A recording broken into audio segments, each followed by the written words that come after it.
Inaasahan na raw ni Vice President Sara Duterte na magkakaroon ng panibagong impeachment complaint laban sa kanya kapag natapos ang one-year ban sa Pebrero. As expected as well, magiging katulad lang din yan nung nakaraan na ginagawang fundraising ng mga members of the House of Representatives yung pagpirma nila sa impeachment. It's all about the money dyan. Nauna nang sinabi ng bise na posibleng gamitin ang 2026 budget para sa muling paghahain ng impeachment complaint.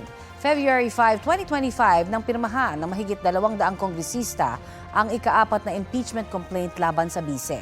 July 2025 nang ideklarang unconstitutional ng Korte Suprema ang naturang impeachment complaint dahil hindi nila nabigyan ng due process ang bise.